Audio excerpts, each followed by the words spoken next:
Hi, myself, I'm Ratnabhushan, a friend, motivator, and guide to IAS aspirant, international motivational speaker, leadership trainer, CEO, coach, political strategist, and policy advisor. Welcome to ASG. ASG, IAS believe in quality, commitment, and success. Today's quote is, in mass civil resistance, leadership is essential. In individual civil resistance, every register is his own leader. This quote of Mahatma Gandhi from the words of Gandhi by Richard Attenborough. So the news of today is source is the Hindu newspaper and Indian Express.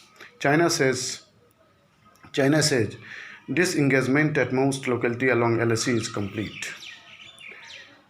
China on Tuesday said border troops had disengaged in most locality along the line of actual control, but defense sources said disengagement had only been partial at one of the locations that Beijing appeared to be referring to. China also acknowledged for the first time that issue were yet to resolve at the Pangong Lake, which is likely to taken up the fifth rounds of the Corps Commander level stakes later this week. In complete exercise, disengagement has been completed from the stand of sites at patrolling point PP 14 at Galwan Valley, and PP 15 in the Gogra Hot Spring area. It is, however, only partially completed at PP 117I, another patrolling point in the Gogra Hot Springs area, and also incomplete at Pyongyang Lake, defense sources said, adding that there was no change in the ground situation with the first phase of the disengagement remaining incomplete. These issues, in addition to further disengagement, would taken up during the talks. The talks will most likely be in the second half of its week. A defense source said firm dates are yet to be confirmed. The next news is at 2,967 tigers, India's capacity at peak. A detailed survey released on Tuesday revealed that nearly a third of India's tigers are living outside tiger reserves, and nearly 17 out of the 50 reserves are approaching the peak of their capacity at sustaining their population. India hosts 70% of world tigers. India hosts 17% of world population. India hosts 17% of world population. At 2,967, experts said India may slowly be approaching its peak carrying capacity of the tigers for the first time, and the scientists associated with the survey, there was an attempt to segregate how many tigers were largely present within the reserves and how many fleeted in and out of were dependent on the core reserve for the sustenance. This was to guide conservation policy. Notification. Next news is notification on 74% FDI in defense zone. Notification on 74% FDI in defense zone. The government is going to come out with the decision on 74% foreign direct investment in defense, and notification is likely in the next few days, according to VL Kantha Rao, Additional Secretary, Department of Defense Production. Separately, the Defense Ministry said the second draft, the Defense Procurement Procedure 2020, now renamed as the Defense Acquisition Procedure 2020, was put out in the public domain on Tuesday for comments from the stakeholders and public on the target to Indianize spares and sub-assemblies of the imported military hardware. Mr. Rao said, we will try and do at least 900 items this year, and we have a target of 5,000 items in 5 years. He was speaking at the Lockheed Martin Society of the Indian Defense Manufacturer Suppliers Conference. In May, the government announced a series of the measures to promote domestic defense manufacturing. These include a negative import list, separate budgetary allocations for domestic procurements, indignations of the spares and components, and raising the FDI cap through automatic route from 49% to 74%, 49% to 74%, 49% to 74%. Mr. Rao said Indian manufacturers did well when it came to exports. Garment companies did $100 million export last year, the private sector 10 times over the $1 billion last year. He said, however, when it came to overall defense manufacturing, the major share was with the public sector, which accounted for about $8 billion. The private sector did around $2 billion. The next news is Malaysia's foreign PM gets 12 years in jail. Malaysia's foreign PM gets 12 years in jail.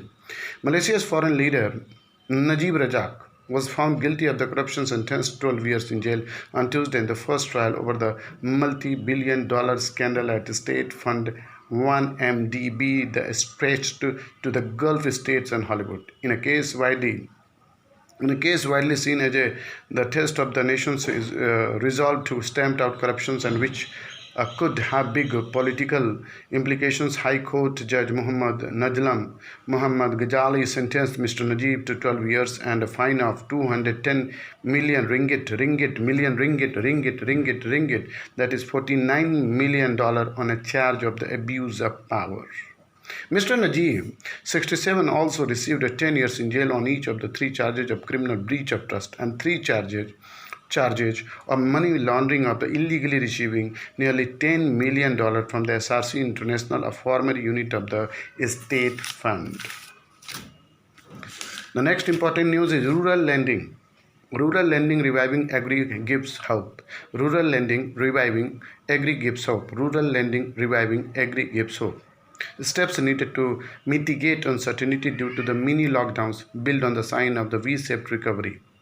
There are early signs of the V-shaped recovery in the economy in the immediate aftermath of the lockdown, driven mostly by the agriculture and rural lending as well as positive trends of FMCG, pharma, and even construction said confederations of Indian industry. However, the uncertainty of the mini lockdowns and unnecessarily wide containment zones continue to affect business operations.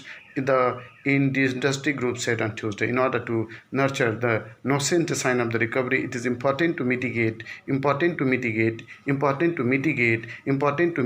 uncertainty that are certainly prevailing regarding restrictions. Corporates are unable to plan beyond the origin a few weeks affected all operation and CII Director General Chandrajit Banerjee. The next important thing, the South Asian migrant crisis. The South Asian migrant crisis. The South Asian migrant crisis. The South Asian migrant crisis. The South Asian labor force forms the backbone of the Gulf economies but has no social security protection or labor rights.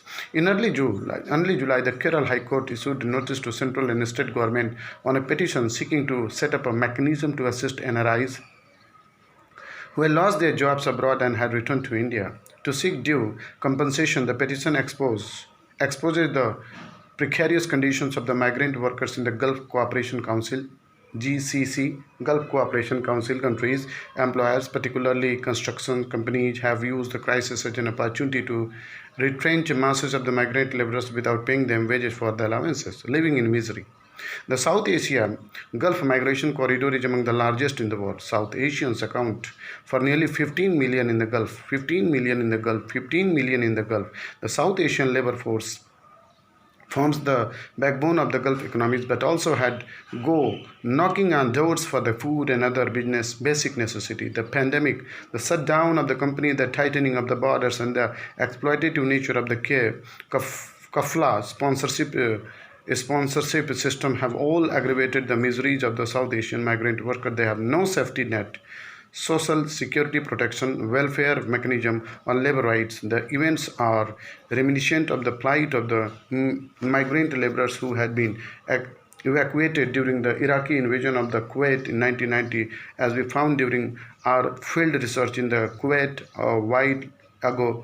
In the initial days of the lockdown, the Kerala government was requested to send regular medicines for the lifestyle disease. Since the medicines are expensive in the GCC countries, migrants are procured them from India. However, the suspension of the flights caused an acute shortage of the medicine and exposed the trial medical insurance system in the GCC for these workers. Now thousands have returned home empty-handed from the host countries. The next important news is meeting China's intransigence with air power.